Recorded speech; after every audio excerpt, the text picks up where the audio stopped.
La mer confond à faire les longs des grosses éclairs à des reflets d'argent. La mer, des reflets d'argent sur la pluie. La mer, portée à terre, confond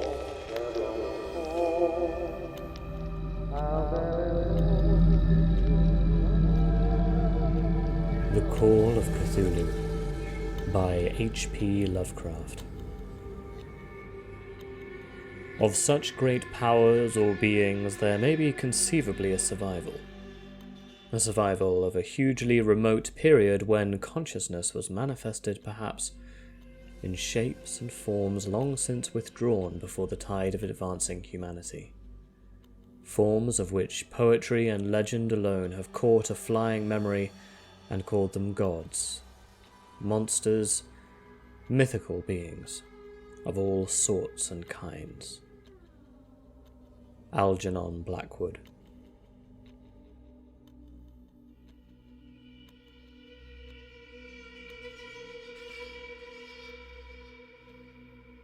Part 1. The Horror in Clay. The most merciful thing in the world, I think, is the inability of the human mind to correlate all its contents.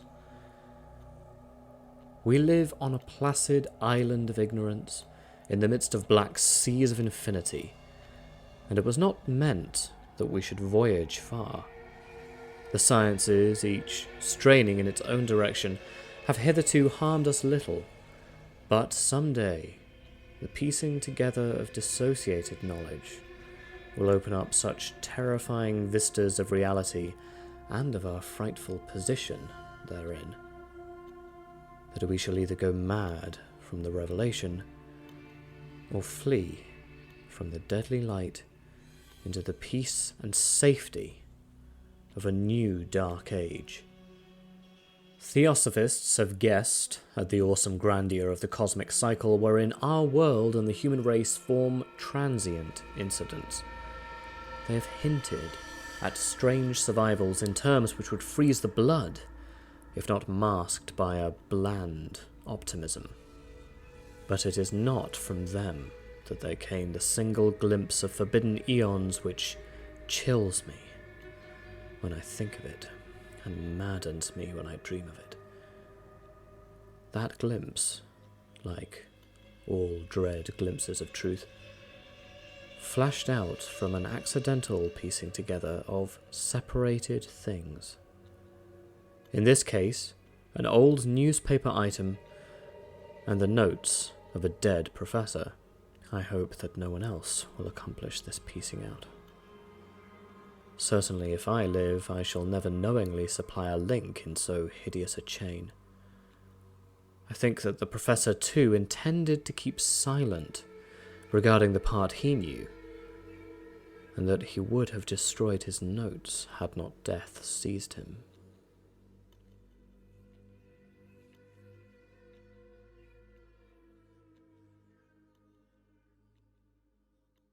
My knowledge of the thing began in winter of 1926 to 27 with the death of my granduncle George Gammell Engel, Professor Emeritus of Semitic Languages in Brown University, Providence, Rhode Island. Professor Engel was widely known as an authority on ancient inscriptions, and had frequently been resorted to by the heads of prominent museums, so that his passing at the age of 92 may be recalled by many. Locally, interest was intensified by the obscurity of the cause of death. The professor had been stricken whilst returning from the Newport boat, falling suddenly, as witnesses said, after having been jostled by a sailor who had come from one of the queer dark courts on the precipitous hillside, which formed a short cut from the waterfront to the deceased's home in William Street. Physicians were unable to find any visible disorder, but concluded after perplexed debate that some obscure lesion of the heart, induced by the brisk ascent of so steep a hill by so elderly a man, was responsible for the end. At the time I saw no reason to dissent from this dictum, but latterly I am inclined to wonder, and more than wonder. As my granduncle's heir and executor, for he died a childless widower, I was expected to go over his papers with some thoroughness, and for that purpose moved his entire set of files and boxes to my quarters in Boston. Much of the material which I correlated will later be published by the American Archaeological Society, but there was one box which I found exceedingly puzzling, and which I felt averse from showing to other eyes. It had been locked, and I did not find the key till it occurred to me to examine the personal ring which the professor always carried in his pocket. Then indeed I succeeded in opening it, but when I did so seemed only to be confronted by a greater and more closely locked barrier. For what could be the meaning of the queer clay bas-relief, and the disjointed jottings, ramblings, and cuttings which I found? Had my uncle, in his latter years, become credulous of the most superficial impostures? I resolved to search out the eccentric sculptor responsible for this apparent disturbance of an old man's peace of mind. The bas-relief was a rough rectangle, less than an inch thick, and about 5 by 6 inches in area, obviously of modern origin. Its designs, however, were far from modern in atmosphere and suggestion. For although the vagaries of cubism and futurism are many and wild, they do not often reproduce that cryptic regularity which lurks in prehistoric writing. And writing of some kind the bulk of these designs certainly seemed to be. Though my memory, despite much familiarity with the papers and collections of my uncle, failed in any way to identify this particular species, or even hint at its remotest affiliations. Above these apparent hieroglyphics was a figure of evidently pictorial intent, though its impressionistic execution forbade a very clear idea of its nature. It seemed to be a sort of monster, or a symbol representing a monster, of a form which only a diseased fancy could conceive. If I say that my somewhat extravagant imagination yielded simultaneous pictures of an octopus, a dragon, and a human caricature, I shall not be unfaithful to the spirit of the thing. A pulpy, tentacled head surmounted a grotesque and scaly body with rudimentary wings. But it was the general outline of the whole which made it most shockingly frightful. Behind the figure was a vague suggestion of a cyclopean architectural background. The writing accompanying this oddity was, aside from a stack of press cuttings, in Professor Angel's most recent hand, and made no pretense to literary style. What seemed to be the main document was headed Cthulhu Cult, in characters painstakingly printed to avoid the erroneous reading of a word so unheard of. The manuscript was divided into 2 sections, the first of which was headed 1925 Dream and Dream Work of H. A. Wilcox, 7 Thomas Street, Providence, Rhode Island, and the second, Narrative of Inspector John R. Legrasse, 121 Bienville Street, New Orleans, Louisiana. Notes on same and Professor Webb's account. The other manuscript papers were all brief notes, some of them accounts of the queer dreams of different persons, some of them citations from theosophical books and magazines, notably W. Scott Eliot's Atlantis and The Lost Lemuria, and the rest comments on long-surviving secret societies and hidden cults, with references to passages in such mythological and anthropological sourcebooks as Fraser's Golden Bough and Miss Murray's Witch Cult in Western Europe. The cuttings largely alluded to outre, mental illnesses, and outbreaks of group folly or mania in the spring of 1925. The first half of the principal manuscript told a very peculiar tale. It appears that on March 1st, 1925, a thin, dark young man of neurotic and excited aspect had called on Professor Engel, bearing the singular clay bas-relief, which was then exceedingly damp and fresh. His card bore the name of Henry Anthony Wilcox, and my uncle had recognised him as the youngest son of an excellent family slightly known to him, who had latterly been studying sculpture at the Rhode Island School of Design and living alone at the Fleur-de-Lis building near that institution. Wilcox was a precocious youth, of known genius but great eccentricity, and had from childhood excited attention through the strange stories and odd dreams he was in the habit of relating. He called himself psychically hypersensitive, but the staid folk of the ancient commercial city dismissed him as merely queer. Never mingling much with his kind, he had dropped gradually from social visibility, and was now known only to a small group of aesthetes from other towns. Even the Providence Art Club, anxious to preserve its conservatism, had found him quite hopeless. On the occasion of the visit, ran the professor's manuscript, the sculptor had abruptly asked for the benefit of his host's archaeological knowledge in identifying the hieroglyphs on the bas-relief. He spoke in a dreamy, stilted manner, which suggested pose and alienated sympathy, and my uncle showed some sharpness in replying, for the conspicuous freshness of the tablet implied kinship with anything but archaeology. Young Wilcox's rejoinder, which impressed my uncle enough to make him recall and record it verbatim, was of a fantastically poetic cast, which must have typified his whole conversation, and which I have since found highly characteristic of him. He said, "It is new indeed, for I made it last night in a dream of strange cities, and dreams are older than brooding Tyre, or the contemplative Sphinx, or garden-girdled Babylon." It was then that he began that rambling tale which suddenly played upon a sleeping memory and won the fevered interest of my uncle. There had been a slight earthquake tremor the night before, the most considerable felt in New England for some years, and Wilcox's imagination had been keenly affected. Upon retiring, he had had an unprecedented dream of great cyclopean cities, of Titan blocks and sky-flung monoliths, all dripping with green ooze and sinister with latent horror. Hieroglyphics had covered the walls and pillars, and from some undetermined point below had come a voice that was not a voice, a chaotic sensation which only fancy could transmute into sound, but which he attempted to render by the almost unpronounceable jumble of letters Cthulhu Ftagen. This verbal jumble was the key to the recollection which excited and disturbed Professor Engel. He questioned the sculptor with scientific minuteness, and studied with almost frantic intensity the bas-relief on which the youth had found himself working, chilled and clad only in his nightclothes, when waking had stolen bewilderingly over him.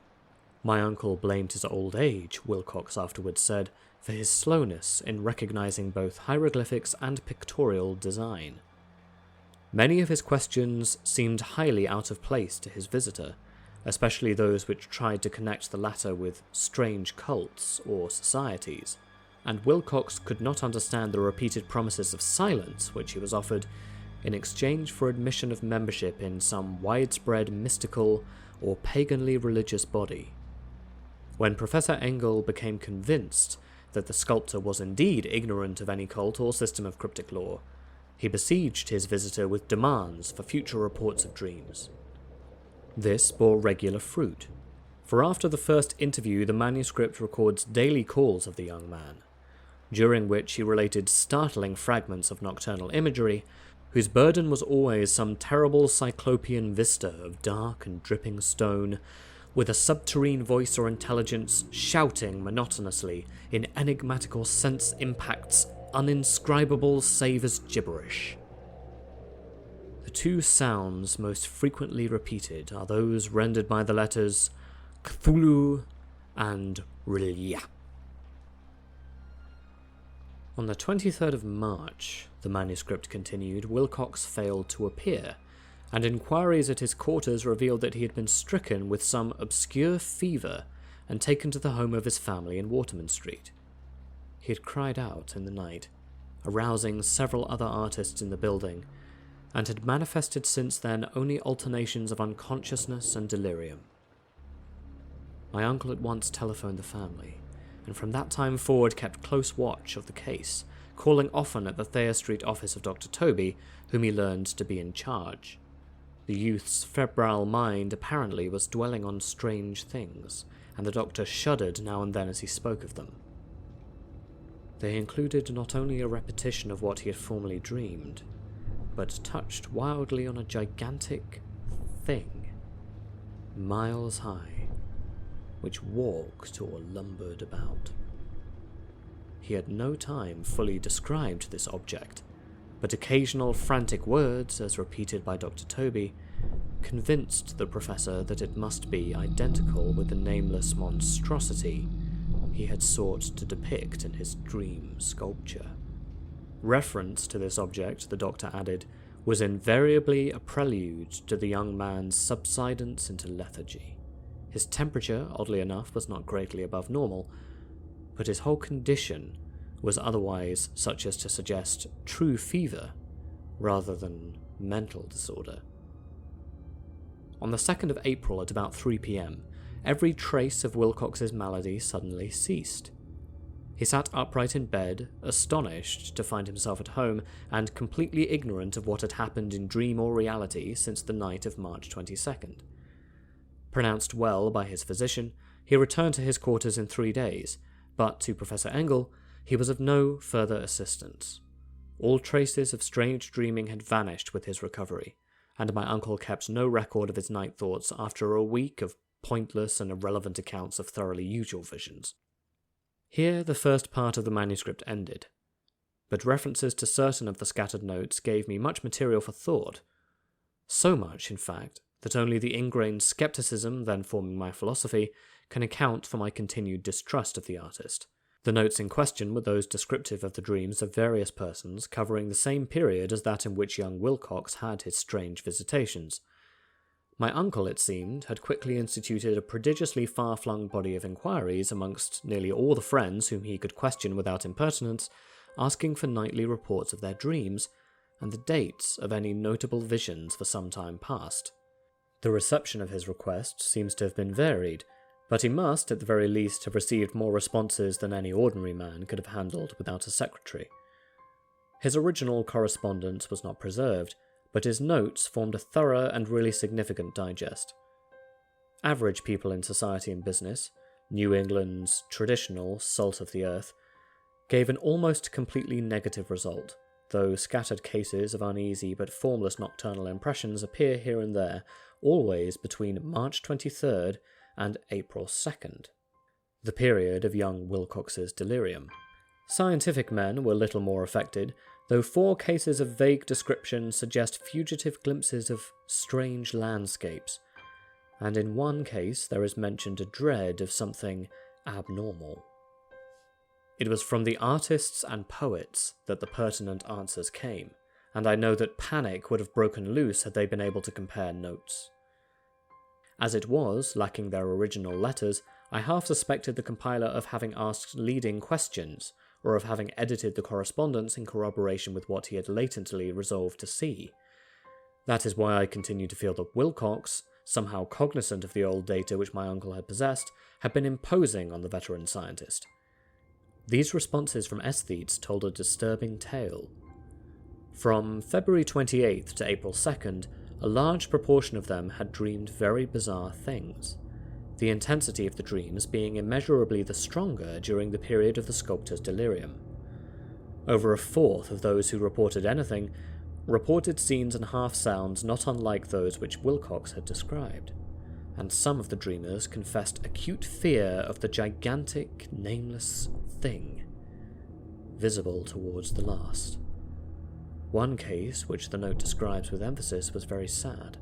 The subject, a widely known architect with leanings towards theosophy and occultism, went violently insane on the date of young Wilcox's seizure, and expired several months later after incessant screamings to be saved from some escaped denizen of hell. Had my uncle referred to these cases by name instead of merely by number, I should have attempted some corroboration and personal investigation, but as it was, I succeeded in tracing down only a few. All of these, however, bore out the notes in full. I have often wondered if all the objects of the professor's questioning felt as puzzled as did this fraction. It is well that no explanation shall ever reach them. The press cuttings, as I have intimated, touch on cases of panic, mania, and eccentricity during the given period. Professor Engel must have employed a cutting bureau, for the number of extracts was tremendous and the sources scattered throughout the globe. Here was a nocturnal suicide in London, where a lone sleeper had leaped from a window after a shocking cry. Here, likewise, was a rambling letter to the editor of a paper in South America, where a fanatic deduces a dire future from visions he has seen. A dispatch from California describes a theosophist colony as donning white robes en masse for some glorious fulfillment which never arrives, whilst items from India speak guardedly of serious unrest towards the end of March. American officers in the Philippines find certain groups bothersome about this time, and New York policemen are assaulted by hysterical mobs on the night of March 22nd to 23rd. The west of Ireland, too, is full of wild rumour and legendary, and a fantastic painter named Audouin Bonon hangs a blasphemous dream landscape in the Paris Spring Salon of 1926. And so numerous are the recorded troubles in insane asylums that only a miracle can have stopped the medical fraternity from noting strange parallelisms and drawing mystified conclusions.